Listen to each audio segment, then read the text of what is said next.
Hello everyone, welcome back to my channel Judiciary Possible. My name is Aishi Dubey. How are you guys doing? I hope the preparation is going well and you are doing well both health wise and preparation wise. In today's video, we are going to study and revise Indian Partnership Act 1932. The video will be in two parts. We'll complete till section number 30 today, and in the next video, we are going to complete the act. It is for the purpose of prelims examination, so there won't be any detailed explanation of any section. If you want any detailed explanation of certain section, please let me know in the comment section. I'll try to make a complete separate video on that section. Okay, now let's move forward for Indian Partnership Act. But before moving forward with the video, please do like the video, share it with your friends and subscribe to the channel. Please subscribe. 45 to 80% of people are not subscribing to the channel.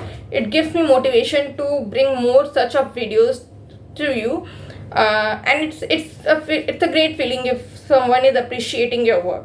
So let's begin. Indian Partnership Act. The enactment date of Indian Partnership Act is 1st October 1932. It is Act 9 of 1932. Act 9 of 1932, and it was enacted on 1st October 1932. Section 1 talk about the extent. It is now applicable whole of India. Earlier it was not applicable on state of Jammu and Kashmir, but after State Recognition Act 2019 it is applicable there as well. Hence Section 1 it is applicable to whole of India. Now we come to definition section. इसमें केवल एक definition important है, which is clause B, business. Business include trade, profession and profession. Okay. Comment section में let me know कि business या profession कौन से article में इंडियन कॉन्स्टिट्यूशन में अवेलेबल है या लिखी गई है. Let me know in the comment section. Then we come to section number 4.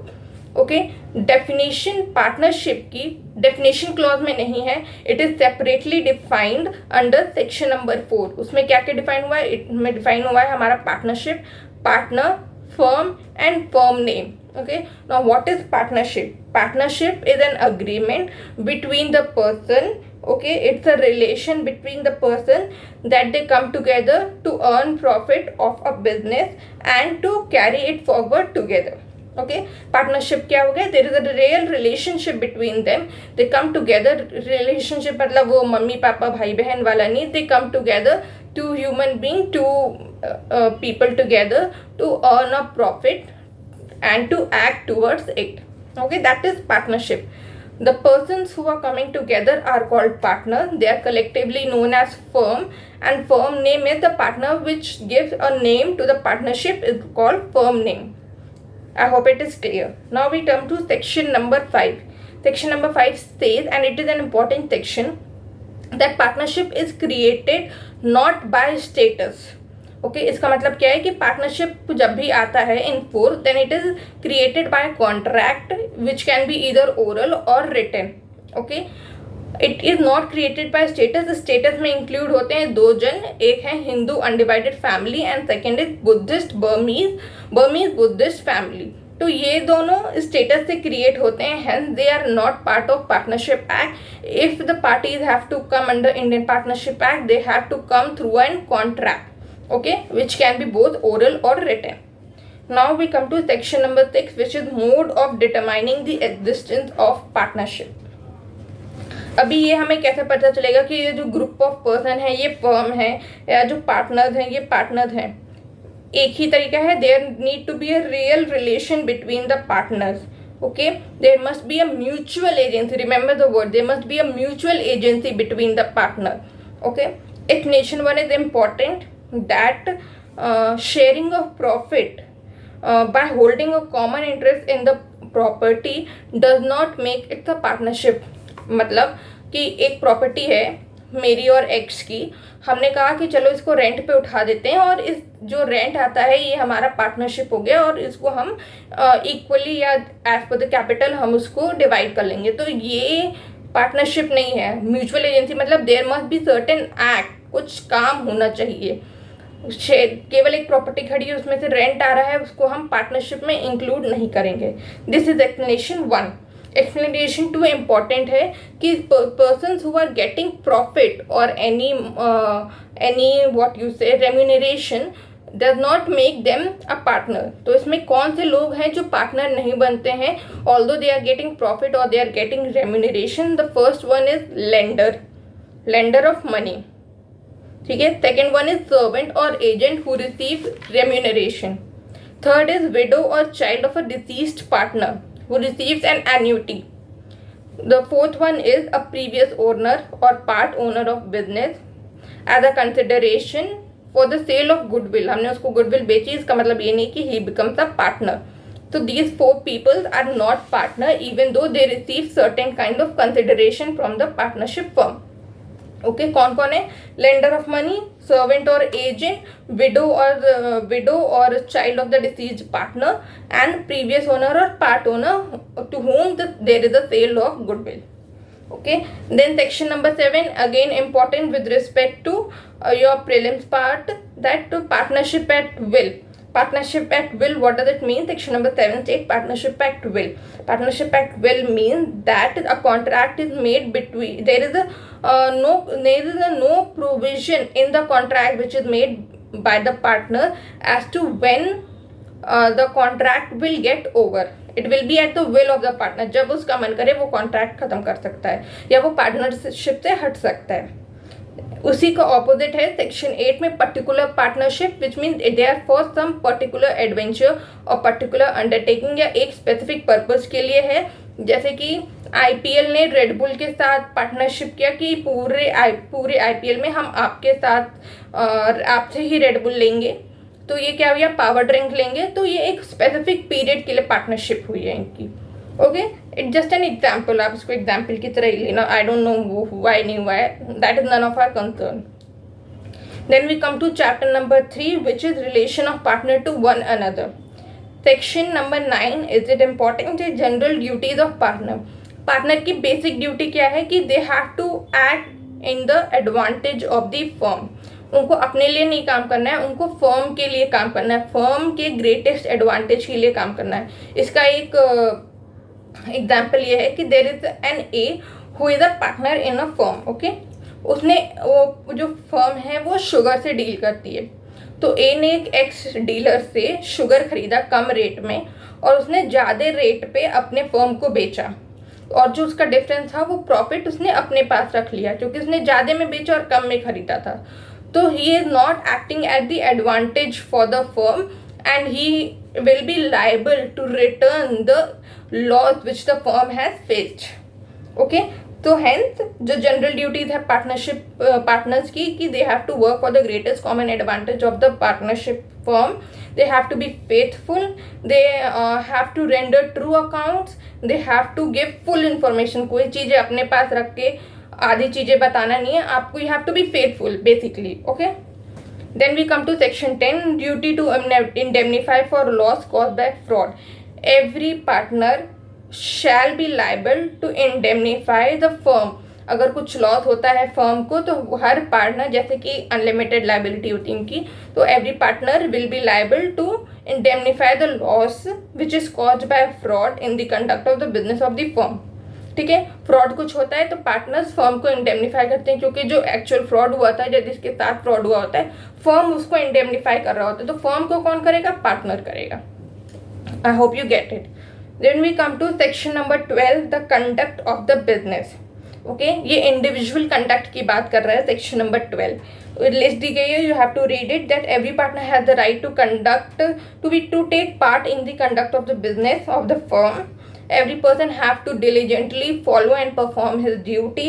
If there is a ordinary difference अगर पार्टनरशिप में आता है तो जो मेजोरिटी होती है वो डिसाइड कर, जो डिसीजन होता है मेजोरिटी का, उसका डिसीजन फाइनल डिसीजन होता है। बट अगर there have to be a change in the nature of business कि हम सीमेंट से हट के नाउ हम शुगर का काम करेंगे, तो या हम मैन्युफैक्चरिंग को छोड़ के अब हम रिटेलिंग का काम करेंगे, तो अगर हम बिजनेस का नेचर चेंज कर रहे हैं तो कंसेंट सबकी चाहिए होगी, तब मेजॉरिटी माइनॉरिटी नहीं चलेगा, तब सबकी कंसेंट चाहिए होगी। मगर ऑर्डिनरी अगर डिफरेंसेस होते हैं तो जो मेजॉरिटी का डिसीजन होता है वो फाइनल डिसीजन हो जाता है।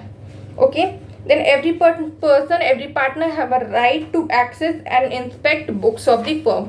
ठीक है। बुक्स ऑफ द फर्म मतलब अकाउंट्स की बुक्स हो गई, या जो हमारी टैली बुक्स होती हैं वो हो गई, जो भी बुक्स होती हैं, the partner have a right to access and inspect the book of the firm. Then we come to mutual rights and liabilities. Rights and liabilities partners की क्या होंगी, ये तो हमने इंडिविजुअल लाइबिलिटी पढ़ी है, इंडिविजुअल कंडक्ट पढ़ा है पार्टनर का। अब म्यूचुअल राइट एंड लाइबिलिटीज क्या होगी, अपार्ट जो भी कॉन्ट्रैक्ट में लिखा होता है उसको ध्यान में रखते हुए every partner the partner shall not be entitled to receive any remuneration for the conduct of business. अपना काम करने के लिए उसको अलग से कोई रेम्यूनरेशन नहीं मिलेगा, ठीक है। अब पार्टनर जो होंगे वो इक्वली प्रॉफिट शेयर करेंगे एंड इक्वली लॉस भी शेयर करेंगे। ये नहीं कि मैं सिर्फ प्रॉफिट के लिए आऊँगा, लॉस में मेरा कोई पार्ट नहीं, ऐसा नहीं है। The partners are liable equally for both profit and for loss. Okay, then we come to clause C, that if there is any interest on the capital, then that interest will be charged from the profit only. वो capital से नहीं निकाली जाएगी, जो profit है उसी में से वो इंटरेस्ट निकाला जाएगा।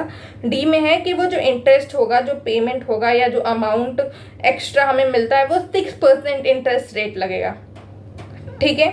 द फर्म, तो लास्ट क्लॉज है E clause, the firm shall indemnify the partner in respect of the payment and liability. Basically अगर पार्टनर कोई इमरजेंसी सिचुएशन में या कोई ऐसी सिचुएशन में वो अपना कुछ पर्सनल फंड लगा रहा है या एक्स्ट्रा कैपिटल दे रहा है जो फर्म के उसमें MOU में नहीं था, तो उस चीज़ को, उस इमरजेंसी फंड को जो पार्टनर अपने से लगा रहा है, फर्म की लाइबिलिटी होगी कि वो उस पार्टनर को इंडेमनीफाई करे, क्योंकि उस सिचुएशन में, उस सिनेरियो में वो पार्टनर ने आके अपने आप को और पर्सनली लायबल बनाया था उसको फर्म को बचाने के लिए, उस इमरजेंसी सिचुएशन से निकालने के लिए। Okay, partner shall indemnify the firm for the loss cause for willful conduct. हमने सेक्शन नंबर 10 में क्या पढ़ा था, फ्रॉड के लिए पार्टनर्स इंडेमनीफाई करेंगे फर्म को, नेग्लिजेंट ड्यूटी के लिए भी पार्टनर्स इंडेमनीफाई करेंगे फर्म को, क्लॉज F सेक्शन 13 में, ठीक है। 10 में क्या था, फ्रॉड। 13 क्लॉज F में क्या है, willful neglect in the conduct of the firm. Business के कंडक्ट में अगर कोई विलफुली निग्लेक्शन हुई है और उससे फर्म को लॉस हुआ है तो पार्टनर्स उनको इंडेमनीफाई करेंगे, ठीक है। Then we come to section 14 which is property of the firm. Property of firm में क्या क्या होते हैं, सारी property, right, liabilities, even goodwill. Goodwill भी प्रॉपर्टी होती है फर्म की, बस इसमें इतना ही जानना है। Then application of the property of the firm, section 15, जो प्रॉपर्टी ऑफ द फर्म होती है उसका यूज एक्सक्लूसिवली बिजनेस के लिए करना है, पर्सनल यूज के लिए नहीं करना है। अगर कोई प्रॉपर्टी या इंटरेस्ट या गुडविल अपने पर्सनल यूज के लिए कर रहा है then it will be criminal misappropriation of property. Let me know in the comment कि IPC के कौन से सेक्शन में क्रिमिनल मिसअप्रोप्रिएशन ऑफ प्रॉपर्टी दिया हुआ है। Then we come to section number 16 which is personal profit earned by the partner. अगर कोई पर्सनल प्रॉफिट अर्न कर रहा है then obviously they have to indemnify the firm, उसको वो प्रॉफिट्स वापस करने होंगे and he shall pay back to the firm, okay.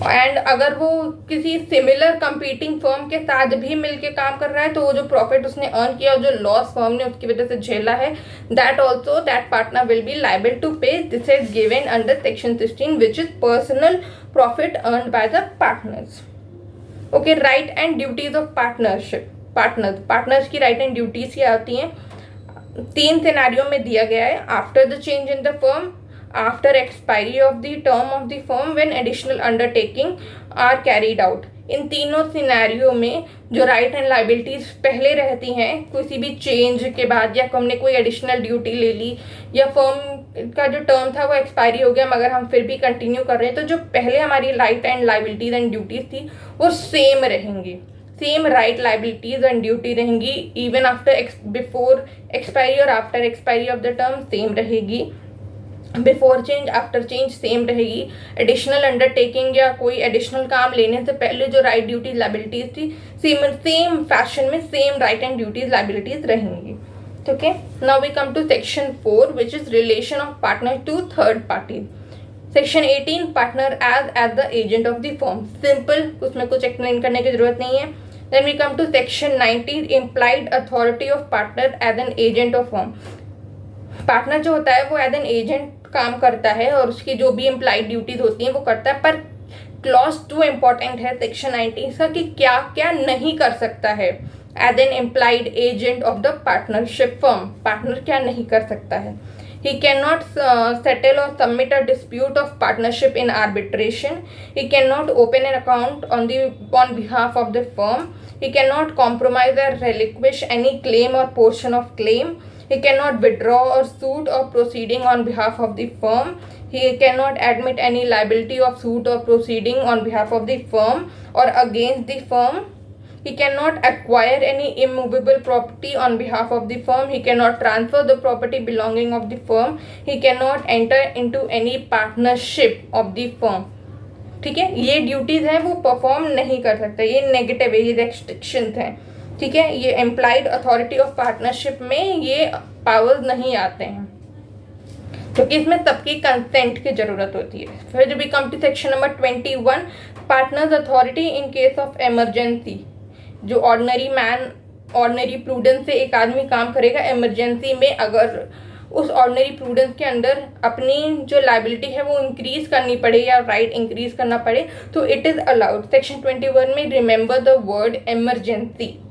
Okay, then we come to section number 23. 22 you can avoid, it's not required.